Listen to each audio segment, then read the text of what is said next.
successor of the Arunachala Sarvajñapita by his Guru Parampara at the age of 16 on the 24th of May, 1894. In this lineage is Yogi Yogananda Puri, Ishakti Swamikal, and Mataji Vivekananda Puri.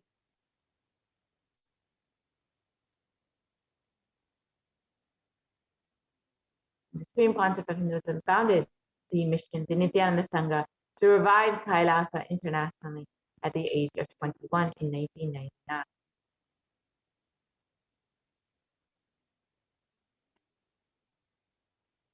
And the Supreme Pontiff of Hinduism founded the Adi Kailasa Sarvajñapita at the age of 24 on the 4th of November 2002.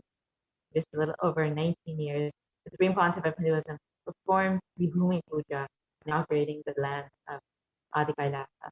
And the Supreme Pontiff of Hinduism has been declared as the successor of the Bhagyanagara Sripura Sarvajñapita at the age of 26 on the 1st of January 2004, where you can see the Supreme Pontiff of Hinduism being coronated.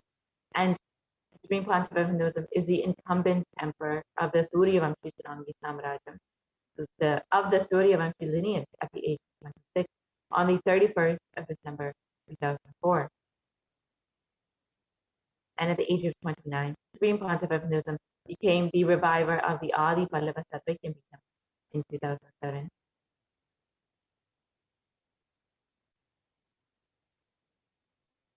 And the Supreme Pontiff of Hinduism was coronated as the successor of the Kashi Sarvajñapita at the age of 30 in 2008.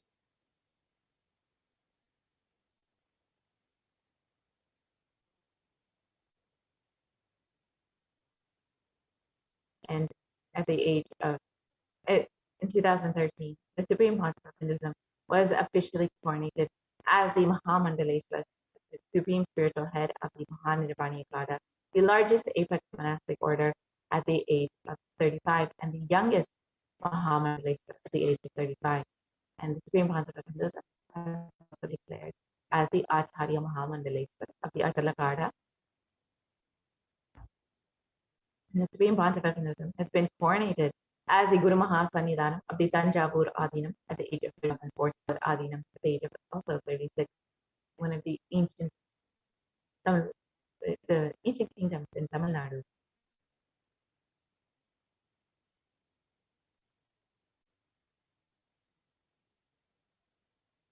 And the Supreme Pontiff of Hinduism has also been coronated as the Guru Mahasannidhanam of the Vedaranyam Adinam at the age of 36 in 2014, one of the other ancient mutts in Tamil Nadu. And the Supreme Pontiff of Hinduism has also been coronated as the Guru Mahasannidhanam of the Dharma Mukti Swargapura Adinam at the age of 37 in 2015, and has also been coronated at the same age as the Guru Mahasannidhanam of the Adi Pita Palladama, most ancient in Karnataka, dating back over 6,000 years. And the Supreme Pontiff of Hinduism has been elected as the Supreme Pontiff of Hinduism by a congregation of over 1,000 Hindu leaders of pontiff at the age of 36 in 2014. And has been recognized by these leaders as the incarnation of Paramashivoham. And the Supreme Pontiff of Hinduism is revered as the most prolific and most viewed guru in the digital world, has been read and watched by over 1 billion people and followers in Hinduism. And Kailasa is the world's greatest digital Hindu nation with over 1 billion views. And you can connect with Kailasa on the various social media platforms, including Facebook, Instagram, Twitter, and more. And over the last 27 years, the Supreme Pontiff of Hinduism has contributed relentless humanitarian services in India vegetarian food bank, medical services in natural disaster relief, women empowerment, peace initiative, and conflict resolution initiatives. And the Supreme Pontiff of Hinduism has authored over 300 books and 10,000 articles in 3 languages, English, Tamil, and Sanskrit, which have been translated into 50 languages with over 1,000 titles. Here you can see a few which are freely available online. And the Supreme Pontiff of Hinduism has over 20 million copies of books and articles sold, read, and downloaded.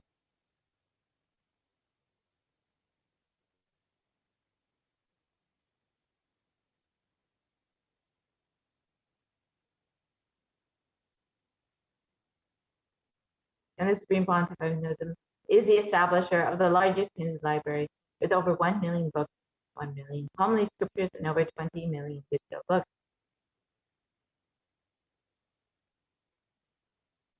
And the Supreme Pontiff of Hinduism has delivered over 10,000 hours of discourses and has over 1 billion views on social media.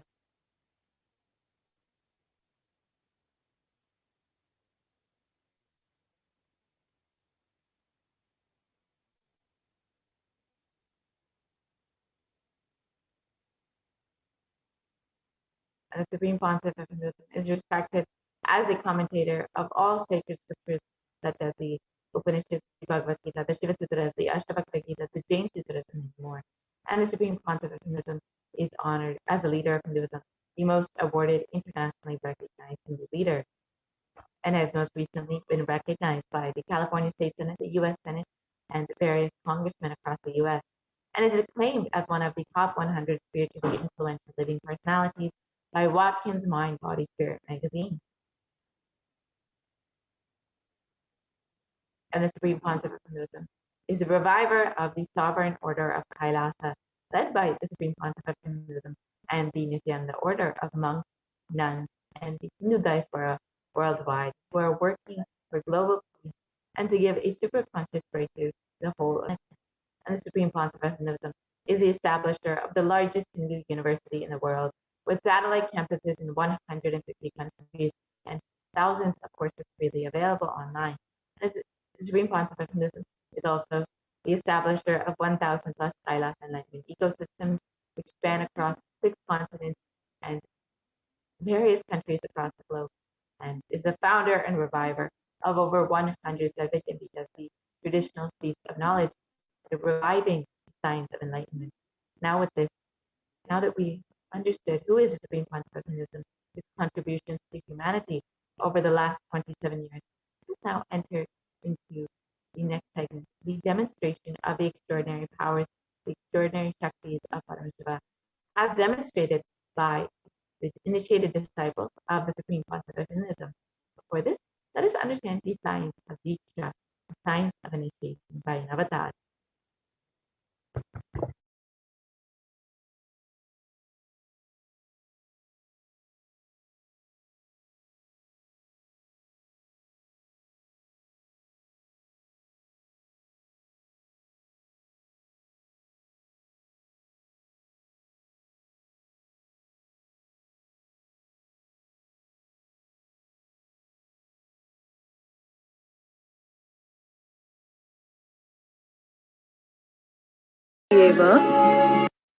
A look, a word, a touch.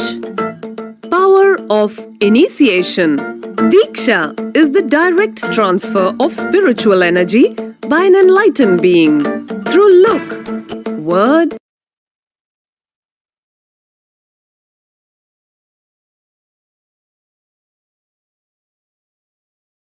a look, a word, a touch. Power of initiation. Diksha is the direct transfer of spiritual energy by an enlightened being through look, word, or touch.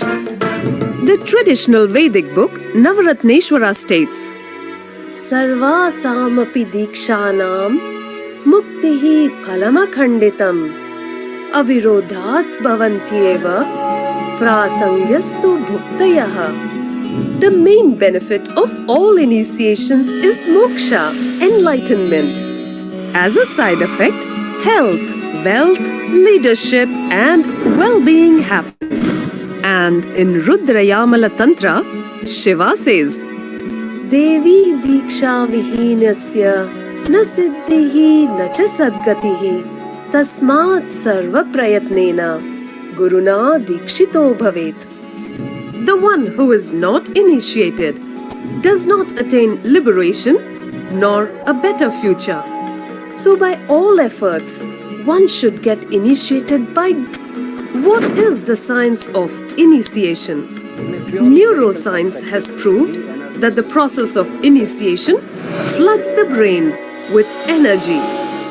This is the superconscious energy of Kundalini, our own higher